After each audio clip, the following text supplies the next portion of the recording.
అందరికీ praise lord అండి. ఈరోజు మనం పాపం అంటే ఏంటి? పాపం చేయడం ద్వారా ఎక్కడికెళ్తాము? పాపం చేస్తే ఏమవుద్ది? అని తెలుసుకుందాం. మొదటిగా పాపం అంటే ఏంటి? పాపం అంటే దేవునికి విరుద్ధమైన పనులు, ఇష్టం లేని పనులు చేయడమే పాపం. మరి ఈ పాపం చేస్తే ఎక్కడికెళ్తాం? పాపం చేస్తే ఎక్కడికెళ్తాము అని అడిగినట్లయితే మీలో చాలామంది చెప్పే సమాధానము పాపం చేస్తే నరకానికి వెళ్తాము అని అంటారు. మరి ఎందుకెళ్తాము? ఎలాగెళ్తాము? అని తెలుసుకుందాం. మనిషికి ఆత్మ, శరీరము 2 ఉంటాయి. బైబిల్‌లో గలతీయులు 5:17లో శరీరము ఆత్మకును, ఆత్మ శరీరమునకును విరోధముగా అపేక్షించును.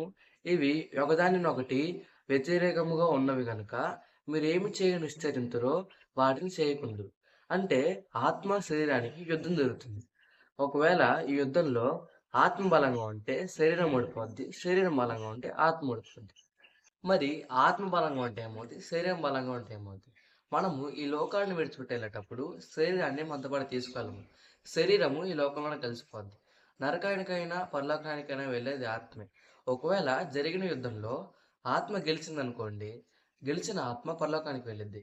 అదే ఆత్మ శరీరముతో ఓడిపోయిందనుకోండి, ఓడిపోయిన ఆత్మ నరకానికి వెళ్ళిద్ది.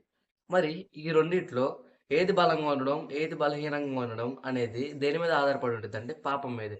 ఎందుకంటే నువ్వు బాగా పాపం చేస్తే శరీరం బలపడిద్ది. నేను చెప్పేది ఫిజికల్‌గా కాదు స్పిరిచువల్‌గా చెప్తున్నా. పాపము బాగా చేయడం ద్వారా శరీరం బలపడిద్ది. జరిగిన యుద్ధంలో శరీరము గెలిచిద్ది. గెలిచిన శరీరము లోకంలో కలిసిపోద్ది. ఓడిపోయిన ఆత్మ నరకానికి వెళ్ళిద్ది. దీన్నే మనం పాపం చేస్తే నరకానికి వెళ్ళడం అని అంటాం.